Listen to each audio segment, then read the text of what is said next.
হয়েছিল দিল্লি ক্যাপিটালস ও গুজরাট টাইটান্স।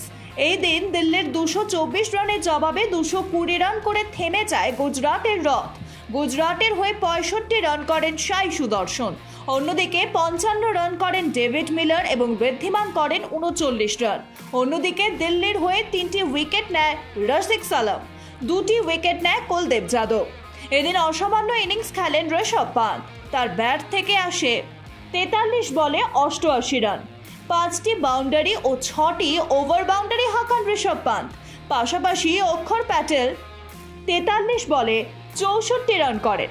তারও ঝুলিতে 5টি 4 এবং 4টি 6 রয়েছে। অক্ষরের পরে মাঠে নামেন ট্রিস্টান স্টাবোস, 7 বলে 26 রানে ইনিংস খেলেন তিনি।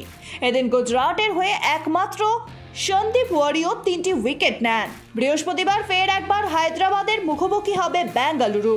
কদিন আগে মুখোমুখি হয়ে আইপিএল এর সমস্ত রেকর্ড ভেঙে দিয়েছিল দুই দল। 500-রও বেশি রান করেছিল তারা। আগের ম্যাচে চিন্নাস্বামী স্টেডিয়ামে ব্যাঙ্গালোরের বিরুদ্ধে 287 রান করেছিল হায়দ্রাবাদ। সেদিন জবাবে ব্যাঙ্গালোর 262 করেই থেমে যায়, কিন্তু সেদিন বিধ্বংসী ইনিংস খেলেন দীনেশ কার্তিক। হায়দ্রাবাদের ঘরের মাঠে আজকে ম্যাচে নজর থাকবে ট্র্যাভিস হেড, অভিষেক ক্লাসেনের মতো ব্যাটসম্যানদের উপরে। অন্যদিকে পিছিয়ে নেই বিরাট কোহলি ও দীনেশ কার্তিকরাও। আইপিএল এর পয়েন্ট টেবিলে 5টা ম্যাচ জিতে প্লে অফে ওঠার দৌড়ে এগিয়ে আছে হায়দ্রাবাদ। অন্যদিকে 7টা ম্যাচে হেরে মরশুম থেকে প্রায় ছিটকেই আছে ব্যাঙ্গালোর। বুধবার ফতোরদা স্টেডিয়ামে মুখোমুখি হয়েছিল এফসি গোয়া ও মুম্বাই সিটি এফসি। এদিন 89 মিনিট পর্যন্ত 2-0 গোলে এগিয়েছিল গোয়া।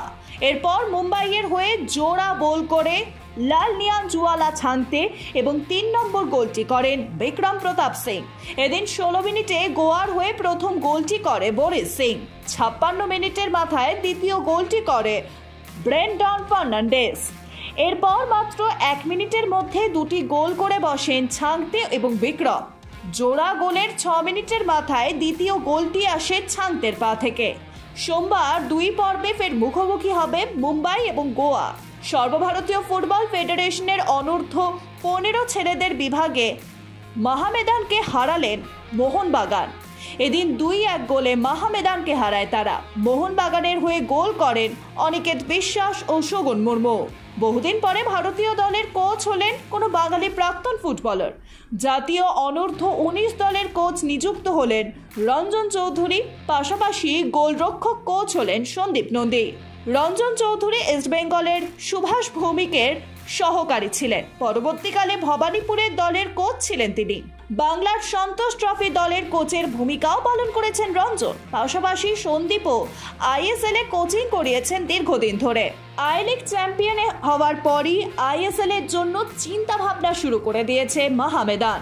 নতুন দল বাছাইয়ের দায়িত্ব করেছে দলের রাশিয়ান কোচ আন্দ্রে চেরনোসোভের উপর।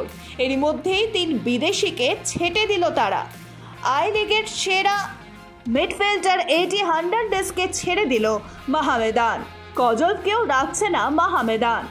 আচমকাই বুকে ব্যথা নিয়ে হাসপাতালে ভর্তি হলেন কার্লোস তেভেজ। জানা যাচ্ছে প্রাথমিক পরীক্ষায় তার রিপোর্ট সন্তোষজনক বলে বাড়তি সতর্কতা হিসেবে আপাতত হাসপাতালেই থাকতে হবে এই ফুটবলারকে।